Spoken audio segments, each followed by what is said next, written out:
மாண்புமிகு பேரவைத் தலைவர் அவர்களே, உங்கள் எல்லோருக்கும் முதலமைச்சரை திரையில் நீங்கள் பார்த்துருப்பீங்க. 3 மாதமாக நேரில் பார்த்துன்னு இருக்கிறீங்க. நான் கடந்த 28-29 வருஷமாக அவருடைய நெருங்கி பழகிற வாய்ப்பு எனக்கு கிடைச்சிது. அப்படி பார்க்கும்போது சினிமாவில் மட்டும்தான் நடிப்பார். அதை தாண்டி வெளியில் வந்து நடின்னு சொன்னிங்கன்னா அவருக்கு நடிக்க தெரியாது. அதற்கு அப்பாற்பட்டு ஒரு நல்ல மனிதர் என்பதை இந்த நேரத்தில் நான் உங்களுக்கு தெரிவிச்சுக்கிறேன்.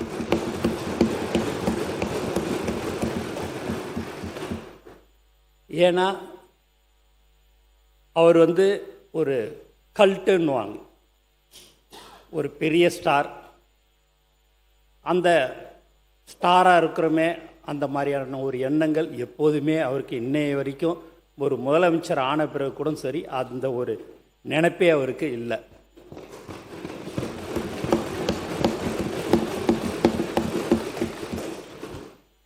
மேலும் அவர் அர்ஜுன் சார் சொன்னார், புகழ்ச்சி அவருக்கு உண்மையாகவே சொல்கிறோம் பிடிக்காது. நான் அவர்கிட்ட அடிக்கடிக்கு தினந்தோறும் பேசும்போதெல்லாம் அவரை பற்றி ஒரு 2 வார்த்தை பேசினாலே போதும், அப்படியே டக்குன்னு சேர் அப்படி திருப்பிப்பார். ஏன்னா அது அவருக்கு பிடிக்கலன்னு அர்த்தம். அவரை புகழ்கிறது அவருக்கு பிடிக்காது. ஏன் இதெல்லாம் நான் சொல்கிறேன் அப்படின்னா, நான் ஒரு சாதாரண ஆள். ஒரு சின்ன ஊரில் பாண்டிச்சேரியில் ஒரு சட்டமன்ற உறுப்பினராக நான் இருந்தேன். அங்கெல்லாம் உங்களுக்கு தெரியும், ஒரு கவுன்சிலர் அளவுக்கு தான் அந்த ஓட்டு அங்கெல்லாம் இருக்கும். அங்கெல்லாம் இருந்துட்டு எனக்கு இங்கே ஒரு வாய்ப்பு கொடுத்து இன்றைக்கி நான் ஒரு அமைச்சராக இருக்கிறேன்னா அவரை தவிர வேறு யாராலையும் அதை வந்து செய்ய முடியாது.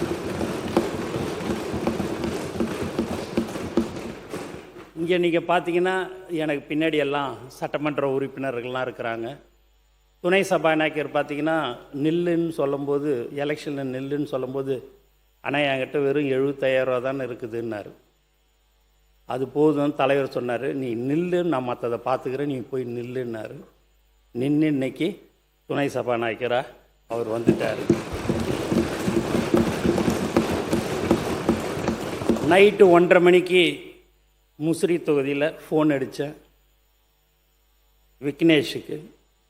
நைட்டு 1:30 மணிக்கு, காலையில் வான்னு சொன்னேன். தலைவர் வந்து அவரை அறிவித்தார். அவரும் இன்றைக்கி ஒரு சட்டமன்ற உறுப்பினர். திண்டுக்கல் மாவட்டத்தில் யாரோ வந்து சீட்டு கேட்டாங்க. அங்கே ஒன்றிய நகரத்தில் ரொம்ப நாள் இருக்கிறாங்கல்ல, அவங்களுக்கு சீட்டு கொடுக்காம ஏன் அவங்களுக்கு கொடுக்கணும்னு நினைக்கிறேன் அப்படின்னாரு. இல்லை, யாருமே பண வசதி இல்லைன்றாங்கன்ட்டு. டெபாசிட்டுக்கு மட்டும் பணம் இருந்தால் போதும், நீ அங்கே இருக்கிற ஆளுக்கு நீ ஒன்றியத்துக்கே கொடுன்னு சொன்னார். அவர் சென்ட்ரிங் வேலையெல்லாம் ஒரு நாளைக்கு அவருடைய கூலியே 1000 ரூபா 1500 ரூபா தான் கிடைக்கும். அவர் அண்ணா எனக்கு என்னண்ணே, எனக்கு வேணாண்ணே அப்படின்னார். இல்லை, தலைவர் சொல்கிறாரு உனக்கு கொடுக்க சொல்லி கொடுத்தாச்சுன்னார். அவரும் இன்றைக்கி ஒரு சட்டமன்ற உறுப்பினராக வந்துக்கிறார்.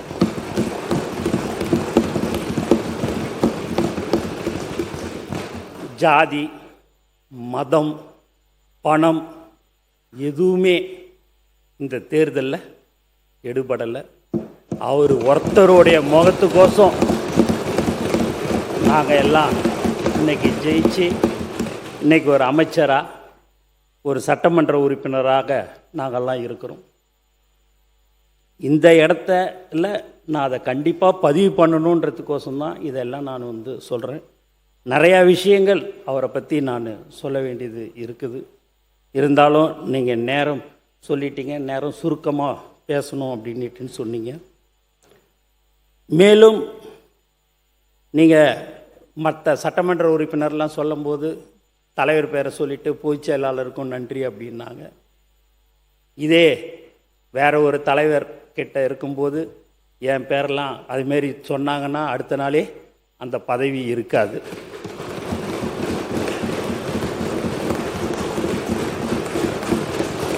ஆனால்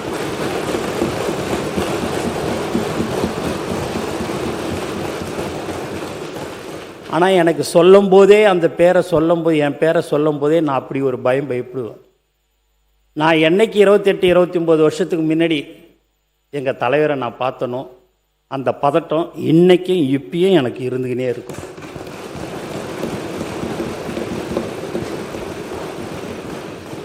ஒரு உண்மையான ஒரு தலைவர்னா எங்கள் தலைவரை நான் சொல்லலாம்.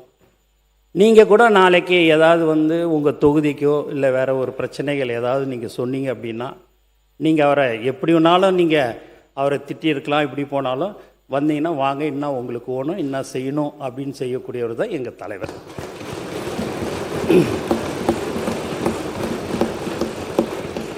ஒரு நேரத்தில் ஏன்டா இவர் அரசியலுக்கு வந்தாருன்னு நான் நினைப்பேன்.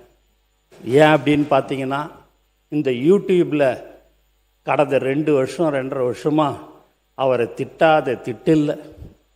1 சீட்டு வாங்குவாரா, 2 சீட்டு வாங்குவாரா, 5%, 3%, 7% இப்படியா எல்லாரும் இலக்காரமாக எல்லாருமே பேசினாங்க.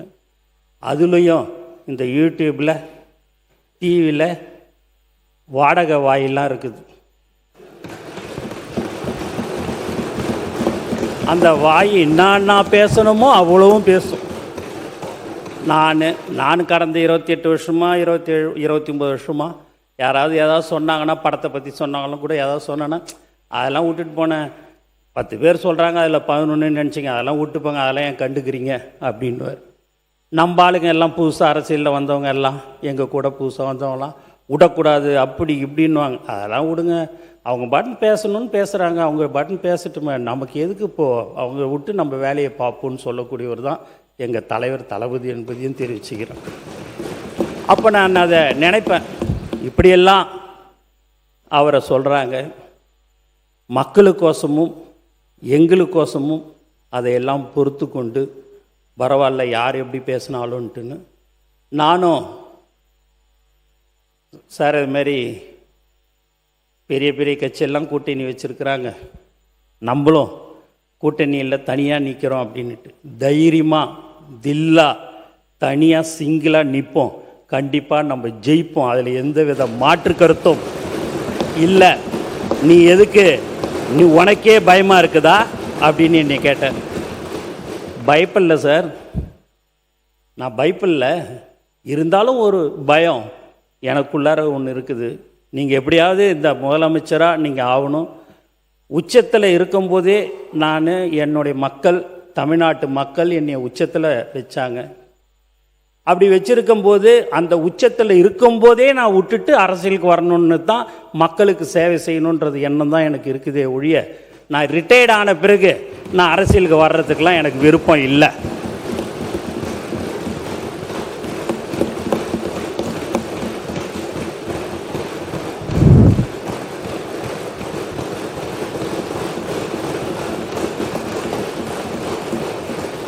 அப்படின்னு அதை சொல்லும் போதெல்லாம் நான் சரி சார் அப்படின்னுட்டின்னு சொன்னேன்.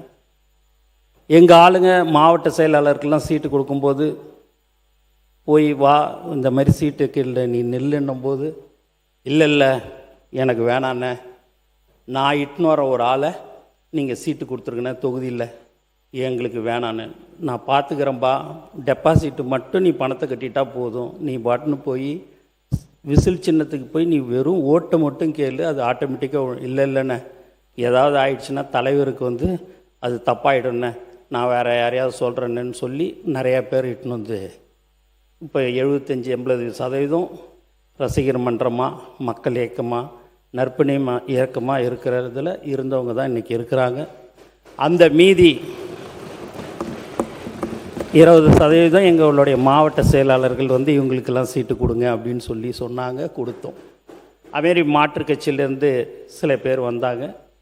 யார் தலைவர் தளபதியை நம்பி வருகிறார்களோ அவரை ஒரு காலமும் கைவிடாமல் அவர்களுக்கு உடனடியாக அந்த எம்எல்ஏ சீட்டு கொடுக்கப்பட்டது. ஏன் இதெல்லாம் சொல்கிறோம் அப்படின்னு பார்த்தீங்கன்னா, உண்மையாகவே ஒரு மனிதனை எப்படியெல்லாம் புண்படுத்தணுமோ, எப்படியெல்லாம் கஷ்டப்படுத்தணும்னு எல்லாருமே நிறைய பேர் அதை செஞ்சிட்டாங்க. சர்க்கார் என்ற ஒரு படத்தில் ஒரு பேனரை கிழிக்காமல் இருந்திருந்தால் இவங்க தான் திருப்பி வந்திருப்பாங்க. அந்த ஒரே ஒரு பேனர் தலைவர் சர்க்கார் பேனரை கிழிச்சதுனால தான் நீங்கள் விட்டுட்டு உக்காந்துட்டீங்க.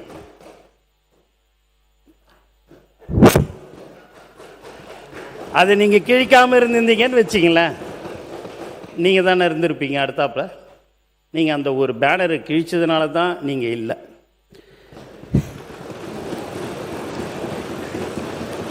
எங்கள் அண்ணன் சிரிக்கிறார் பாருங்க, கரெக்டு தாண்டான்னு நினைக்கிற மாதிரி சிரிக்கிறார். ஏன் இப்படிலாம் சொல்கிறோம் அப்படின்னா, எங்களுக்கு தெரிஞ்சதெல்லாம் எங்கள் தலைவர் தளபதி, எங்களுடைய உயிர் மூச்சு நாடி அனைத்தும் தலைவர் தான். Periyar Maniammai Institute of Science and Technology, Tanjavur. Aerospace engineering with specialization in unmanned aerial vehicle.